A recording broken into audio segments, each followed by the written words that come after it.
Post time, baby. All right.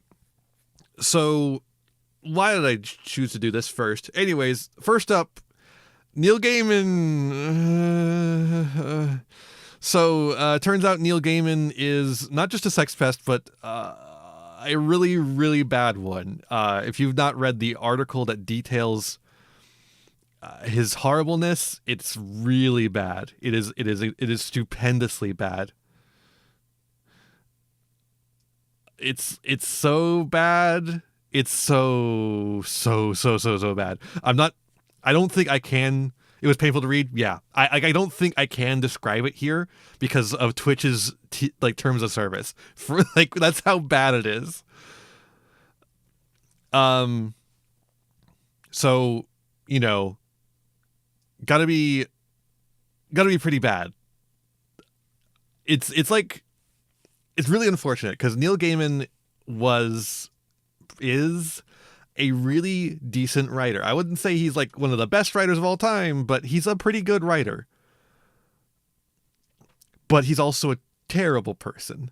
But because of that dichotomy, it has absolutely broken people's brains. A lot of people I've been seeing are going like, well, he was always bad. He was always a bad writer, actually. And it's like, no, get over yourself. Come on. Like good writers can be bad people. It's just the unfortunate truth of the nature of humanity. And some people have been trying to come up with lists of good authors, quote unquote good authors. These are the authors that are actually good people. And that we thought Neil Gaiman was a good person, didn't we? But he turns out he's not. And I think Robert Evans puts it really nicely here. One lesson from this should be that leveling mountains of praise on an author or creator rather than their work is risky and potentially toxic. Worth noting, the article starts by discussing the ways fans used to throw themselves at Neil. His degeneration was not just from internal factors. This is an important thing. I think people are misinterpreting what Robert says here to say it's not his fault. That's not what Robert's saying at all. Not at all. What Robert's saying here is that the way fame and power warps your brain, which we've done studies on this, the way just pure money, even just having a lot of money just turns off your ability to empathize with people as well. And that goes for fame and clout as well, and that can just warp aspects of a person that are already there.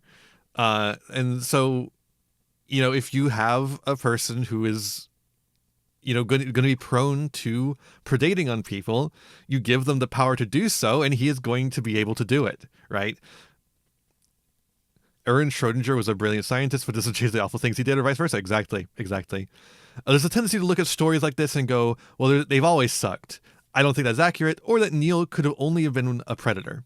I think adoration and fame supercharge the worst and most poisonous parts of his personality, as well as providing him with opportunity. Obviously, most of all people who get this famous won't do what Neil did. See, that's the key point there. But fame and wealth provide both a shield and further one's internal attitude that I am special and it's okay for me to do this. I don't think this should be controversial to say. So that's a really important aspect when you're looking at when people with power go bad like this.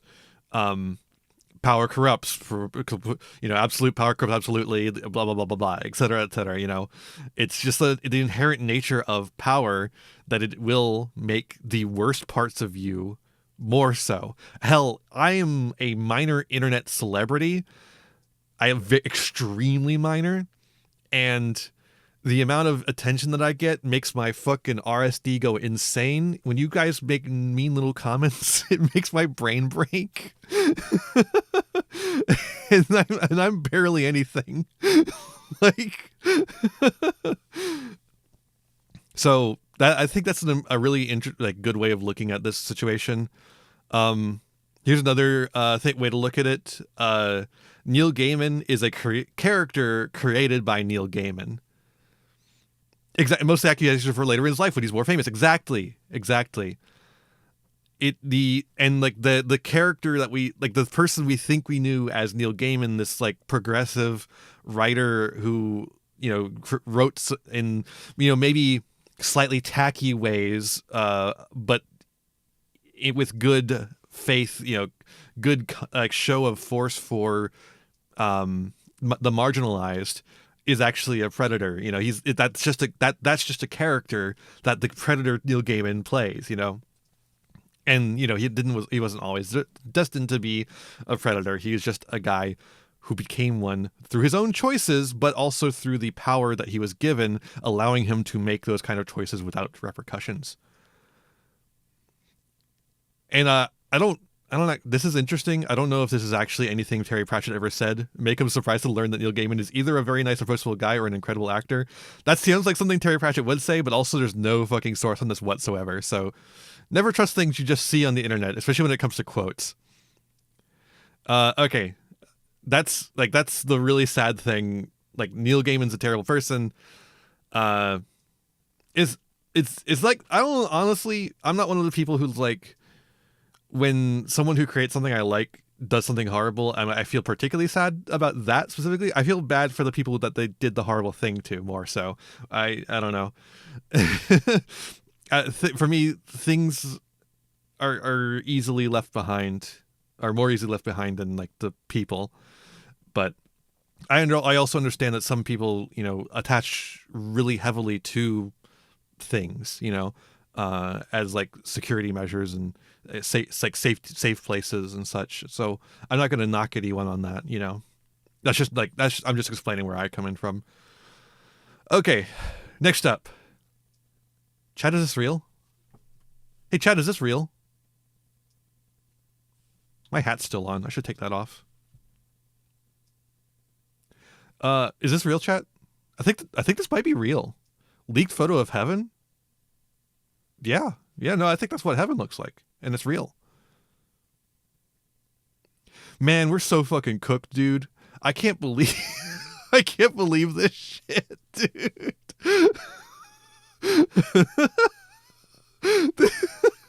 This is just an AI generated image, like. Twitter's becoming Facebook. Every fucking website, every fucking social media site is just going to be a series of AI generated posts featuring AI generated images, featuring AI generated responses, and they're all just going to be like going, "Hey, did you see that there was a leaked photo of heaven? Wow, I love heaven. It's my birthday and nobody gave me a like." Like, we're so fucking cooked, dude. I can't believe this shit. Okay. Next up, TikTok got banned for like a couple of hours. And now they're, we'll talk about how they came back later, but with the downfall of TikTok, thanks to the American legislative department, branch, I should say, particularly the Democrats who allowed this to go through. Obviously Trump started it, but the Democrats signed it and allowed it to go through in its entirety and fought hard for it. In fact, people started leaving from TikTok to Xiaohongshu. It says Red Note here. That's not what the app is called. It's Little Red Book. It's Mao Zedong's. It's named after Mao Zedong's book, Xiaohongshu. And it was a really interesting little time. So it's obviously an act of protest because the reason they're banning TikTok supposedly is that it's a Chinese app. That's like their stated goal, is that it's a Chinese app and thus a security risk. So people are just going to an explicitly Chinese app, like a literal social media app in China. And so they've been posting there and interacting with the people who actually live in China, and it's been an interesting little time. This thread is an interesting look at it, but I think this thread is a little bit too credulous. I think is the best way to put it. Because like obviously, so Americans are interacting with Chinese people for the first time and realizing that they're actually human beings behind the screen, but they're also like interacting with the Chinese censored internet for the first time, right? On Xiaohongshu, you can't criticize the Chinese government. So if there's like anything going on that's bad about China, the Americans aren't going to hear about it through this website, right? So they're only hearing about the good thing is coming through, which I think it's good that Americans are actually engaging with Chinese people for the first time and realizing there's actual human beings over there. Oh my God. Well, imagine that. A fucking entire country of 1 billion people, and they're human beings too. I can't believe that this is what caused people to realize that. Americans are okay. Well, I want to just be like, oh, Americans are so stupid. But the American propaganda network has been telling us for years, for decades, that every single Chinese person is part of a little hive mind that is all the Chinese Communist Party, and that's all there is to China. And I think some of that's starting to fucking wear off finally, especially for older people who are like, we're actually really inundated in it. And I think that's a good thing. I think, there's a possibility that people are going to buy into, some of the less good aspects of, Chinese society. Just like, we're going to see some tankies come out of this. That's all I'm saying. But like, I don't know. I can work with tankies. That's the thing. I feel like I'm an anarchist, of course. I say this all the time. I'm an anarchist because that's what I closest align to. But like, I feel like tankies come from a position I can actually work with to some degree. For the most part, some of them don't. But that's why the word tanky is like sometimes a little useless. It's because it's so broadly applied. I think if you're just a person who defends the Chinese state sometimes, I could probably work with you. It's when you get to the point of like the PSL, like defending the invasion of Ukraine, like that's where it gets a little like Vladimir Putin's not a communist. Like, come on, he's not a communist at all. Like, at least the CCP is like, their end goal is supposed to be communism, and that's what they're like. Everything they are building to is like supposed to end in. Nothing about the current Russian state has anything to do with communism. But I digress. So I think this is good. I think this is really cool. I also wonder what's going to happen. What's going to happen to Red Book, Little Red Book, because it is a Chinese app, and the bill that was passed doesn't like it obviously targeted TikTok, but the language allows for them to potentially ban anything that comes from like any online service that comes from or is even owned partially by a enemy power, like an enemy nation, quote unquote. And I think the ones that they've described are Iran and China exactly. I don't remember if there's any more than that, but Iran and China are definitely the ones that are on there. And China's really the one that mostly matters because China's the one that has a lot of internet infrastructure. But yeah, it's very interesting. I'm very curious to see where this goes. I don't know how widespread this actually was. And obviously there's enough Americans coming onto Xiaohongshu to make them create a separate American server. But I'm not sure how much that would be, because from what I understand, Xiaohongshu was not a particularly big app. It was more along the lines of a Pinterest kind of deal.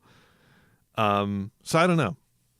Very interesting though. And here's a quote from Marjane Satrapi from Persepolis. Very good book, by the way. If you've not read Persepolis, it's a great graphic novel. I highly recommend it. The world is not divided between East and West. You are American, I am Iranian. We don't know each other, but we talk and we understand each other perfectly. The difference between you and your government is much bigger than the difference between you and me. The difference between me and my government is much bigger than the difference between me and you. And our governments are very much the same. It's also a movie. Yes, the movie looks beautiful. I want to check it out sometime. The graphic novel is beautiful too. It's absolutely wonderful. So yeah, very, very interesting. I'm excited about it. I think it's gonna come. I think mostly good things will come from it, and I think it's cool. And this quote is incredible. I fucking love Persepolis. It's such a good graphic novel. All right, next up. Oh yeah, so here's another thing. Here's another thing I just saved. In the wake of the TikTok ban, people decided to be like, I think people started overstating the case. So like TikTok obviously wasn't banned because it's just a Chinese resource, right? It's partly banned because Meta and other American social media apps felt threatened by it. TikTok has a really large market share, and they've been trying to compete with it for a while, and they've been failing. And it's also being banned because a lot of Palestinian support was being posted on TikTok. But then people start overstating that case. This person here, I remain professionally convinced that TikTok wasn't banned for either the stated reason, national security and data privacy, or competitive reasons. It's obviously competitive reasons as well, but TikTok was banned because it was monstrously effective at teaching people empathy of others. Is it? Was it? Is it? I don't think that's true. I literally don't think that's true. I think maybe that's true to an extent. We got a lot of Palestinians making TikToks we were able to experience Palestinian culture. Things can happen for multiple reasons. Very true. Another reason why TikTok spread a lot of Palestinian support is because the Israelis were posting their brutality on it, right? The Israeli soldiers were like posting their fucking war crimes on TikTok. That does not, I don't think that's teaching empathy to people. But like even more so, the reason why Trump swooped in to save TikTok is because TikTok is a wonderful place for the recruitment of alt-right individuals as well. Social media as a whole is really good at radicalization, left and right. So I don't think it's just that I feel like TikTok is not particularly good at teaching people empathy for others, really. I mean, maybe in a world without third spaces for people to actually interact with each other, maybe. I don't know, man. That seems like a big stretch. I think we're giving TikTok a lot of credit, despite the fact that TikTok is very blatantly an evil company. And to bring that home, here's the TikTok Trump inauguration party. This is something that TikTok threw, an inauguration party for Trump. You see the MAGA 2024 on the screen there? There's a TikTok, everything all over the place.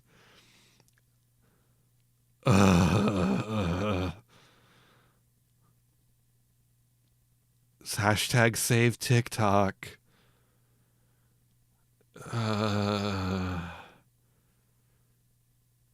The era of conservative leadership on energy has arrived.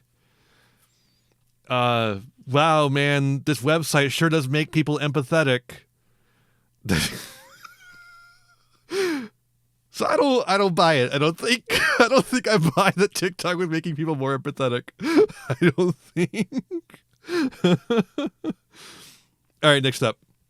Speaking of fucking nerds, here's a wonderful headline from The Guardian. I knew one day I'd have to watch powerful men burn the world down. I just didn't expect them to be such losers. Oh my God, yes. Such fucking losers. Every single one of them. Mark Zuckerberg, Elon Musk, Donald Trump, fucking Andrew Tate, Joe Rogan, Jordan Peterson. Every single one of them a goddamn loser. It's incredible. There's like you've got Mark Zuckerberg, who looks like he climbed out of a toilet. You've got Donald Trump, the most frumpy man in the entire universe, who can't maintain focus for one press conference. You've got Elon Musk, the a guy who deserves to be shoved into a toilet. Fucking apartheid Clyde. Andrew Tate is just the stupidest gym rat beyond maybe Joe Rogan, who is also the stupidest gym rat. And then Jordan Peterson is the fucking fascist Kermit the Frog. It's incredible, dude. It's yeah, obviously things were if anyone's gonna make the world a worse place, it was gonna have to be rich men, right? But man, you would think they'd be more impressive, right? They'd be Lex Luthor types, but no, they're these nerdlingers. Ugh. All right, let's keep hammering on Elon. Elon is faking being good at video games, and this caused him to get in a fight with Asmongold, who is also an idiot, and it's covered in bugs. And he's losing. He lost. Like, it's not even he's losing. He lost. Like, how do you lose to this guy about anything? Because he fakes his fucking video game. He wants to be cool. He wants to be cool so fucking bad. He can't tell a joke. He can't be cool online. He can't play video games to save his life. And he wants to have all of those so bad. So he pays other people to do it for him. And it's so obvious. Also, speaking of Elon, the inauguration happened, and I just want to say I don't want audio. I don't want audio at all.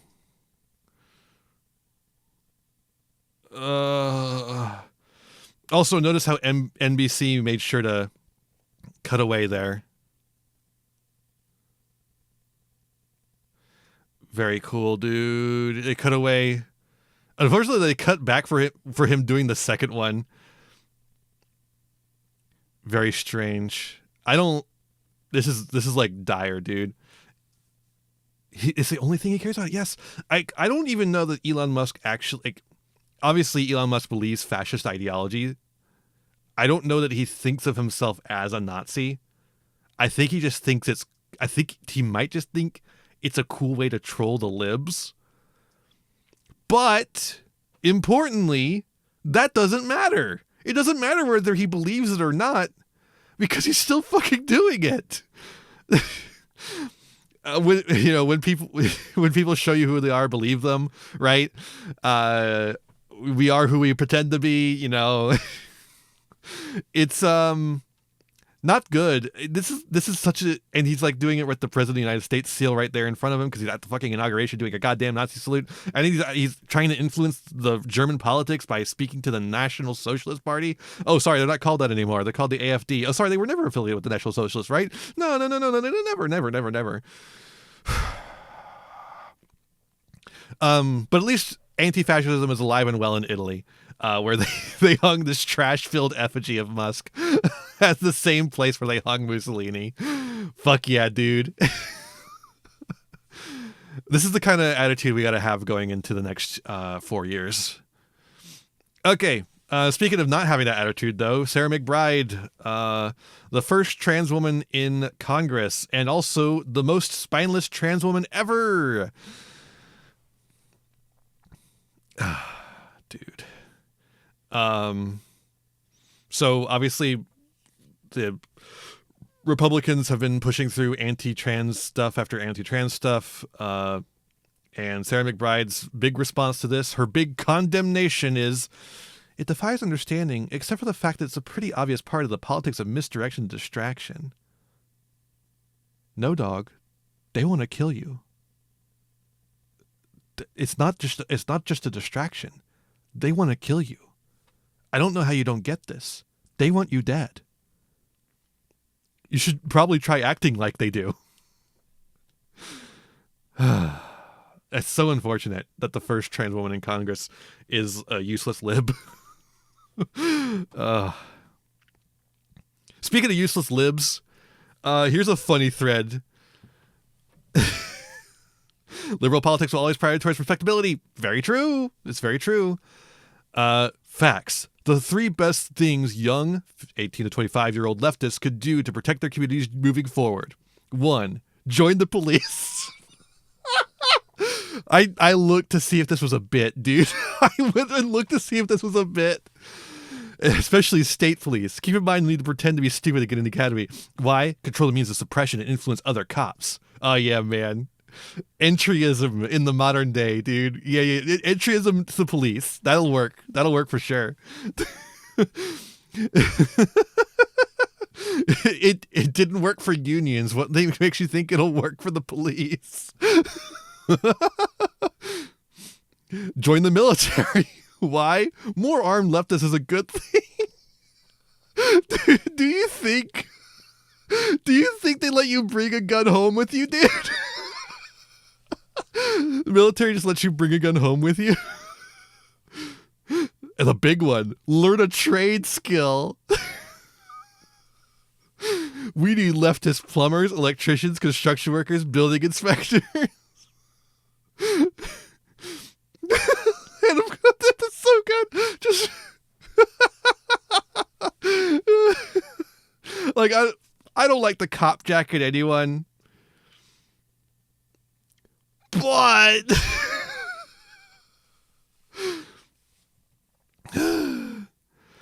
no. You don't need to organize. What you need to do is you need to join the police, join the military, and get back to work, idiot.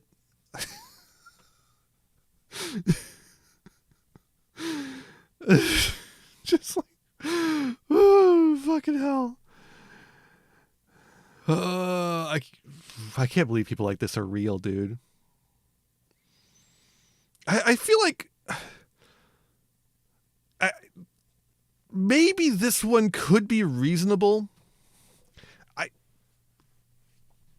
Like that last one is like the most reasonable of the three, certainly. I feel like it could be reasonable. Hey, Minra. Hello, Haru. Welcome, Raiders. Hello, resubscribe. Hello, everyone. Hello, Corgi. Hello. Hope you're all having a nice night. Hope you had a good stream. You were playing Baldur's Gate 3. I'm psychic. I hope you're all having a nice night. We're doing I almost called it Freaks because that's what MBT calls it, but no, we're doing Stuck in My Craw. Had so much fun. Glad to hear it. We love to see it. So we're looking at posts. We're laughing at horrible people on the internet, and then we're gonna play Humankind. So there you go. My name's Empire Ian, vampire VTuber, card game extraordinaire. It's like, what is the Craw? I believe it's like part of your esophagus, I think. I don't know. Could be your mouth. It's something like that. All right, next one. Oh, here's actually a good response.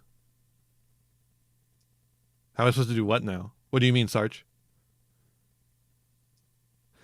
Here's actually a good response to the current wave of anti-trans legislation. Exclamation point, shout out, I think. Or something like that. There you go. You're just picking on children. Our government is not supposed to be this intrusive. Your government has become incredibly intrusive. You're in our doctor's offices banning treatments. You're in our classrooms banning books. Now you're in my daughter's locker room.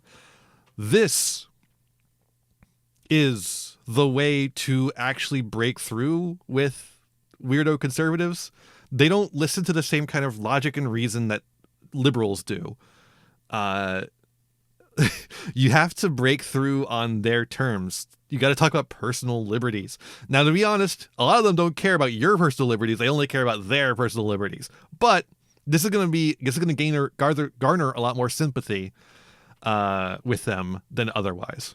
With the more moderate right-wing freaks, the ones that are just ready to kill. There's only one treatment for that, and I can't say it. If you get discriminated against, though, and you live in the state of Illinois, though, check this out. There is a lawyer willing to represent you pro bono. Please check that out if anything like that comes up for you. Next up, speaking of cowardly running away from the current administration, Wizards has decided to suspend their funding for VML, which is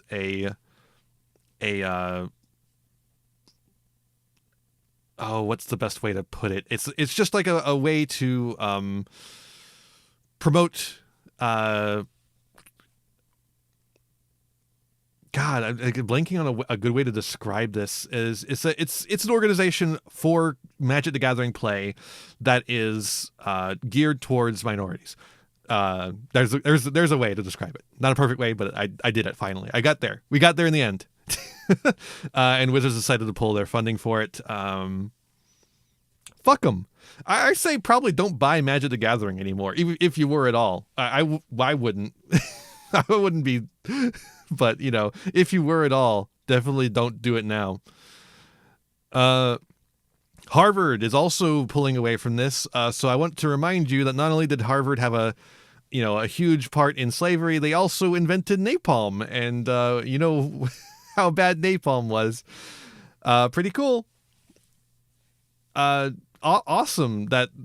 Look, I don't fucking trust anyone from Harvard. Fuck Harvard. I don't give a shit. If you have Harvard on your resume, I'm side-eyeing you until I see anything else.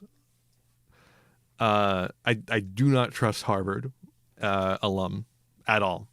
It's not a university, it's a trust fund that has a university attached to it. Yeah, Harvard is a breeding ground for some of the worst motherfuckers of the last 100 years. Exactly. But there are people fighting back. Labor unions. So a big push for this anti-woke, anti-DEI.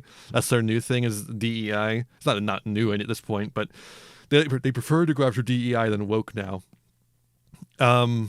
Has been targeting the federal government because it's a lot easier for the federal government to target the federal government and go through their employees. The thing about the federal government employees is that they're unionized. And so the union is actually throwing a bit of a wrench into their plans, which is really nice. Join a union, folks. Unions actually work. Isn't that incredible? I don't think I can read this whole thing because it's really long. But Trump tried to do... So Trump has been, ramping up his deportations, including to Colombia, who refused. And so as a result, Trump has decided to put tariffs on Colombia, and Colombia is putting tariffs back on the U.S. And the Colombian president put out a really nice piece about this. I think it's actually quite well written. I suggest all of you read it. I like this part here where he says he likes Sacco and Vanzetti, who are Italian anarchists from like the early 1900s, who were strung up in a frame up. Really cool. A huge part of early 1900s labor culture revolved around, remember Sacco and Vanzetti. Were they in Marvel? Yeah, absolutely, dude. And then, of course, we're ending with the sin of empathy. Do not commit the sin of empathy. This snake is God's enemy and yours too. She hates God and his people. You need to properly hate in response. She is not merely deceived, but is a deceiver. Your eyes shall not pity. You want to know what she did? She asked Trump and Vance, who were in the audience of her sermon, to have mercy on trans children. She didn't say to not hate them. She didn't say to not go after them. She said to have mercy on them, on children. Children! And these people are like, the sin of empathy will destroy you.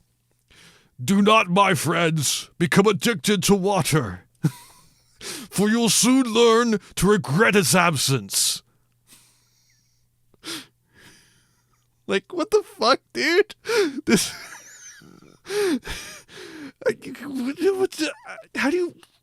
How do we live in a society where these people have power?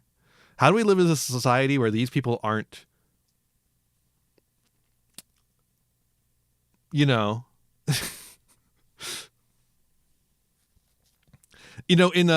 we were in an ancient society, these people would have been like, and not to make ancient society sound great, ancient societies are terrible. They would be a horrible place to live in. But if we were in an ancient society, these people would have been exiled. They would be sent into the desert to never be spoken of again. Like these people, Ben Garrett and his ilk cannot live in a civilized society because they're not civilized. These are the only real barbarians that have ever existed. These people right here. Sin of empathy. So I hope everyone commits the sin of empathy sometime this week. Or maybe for the rest of the year. Or maybe the rest of the 4 years. Or maybe forever. Commit the sin of empathy as much as you like and as often as you can. That's my plea to you on this segment of Stuck in My Craw. Hey there, thanks for watching. I hope you enjoyed this video. Got a lot more for you if you want them. Just hit that subscribe button and ring the bell to get notifications. I'd also appreciate it if you left me a like and a comment, maybe share the video around with your friends. You can also follow me on all usual social media sites. Just check out my website in the description below for more info. My videos are funded by my patrons and YouTube members, whose names you'll see scrolling by underneath credits here. For just $1 a month, you too could find yourself here, trapped in my end screen for all eternity. In particular, I'd like to thank Haru Hayes, Fleakill, Frog Prince Michael, Jeremy Coatney, the Almighty Ferret Lord, and Fire Mizumi. A big thanks to all my other patrons and unto my little community as a whole. Remember to be kind to yourselves, be kind to others, and have a wonderful whatever time it is for you. Bye-bye!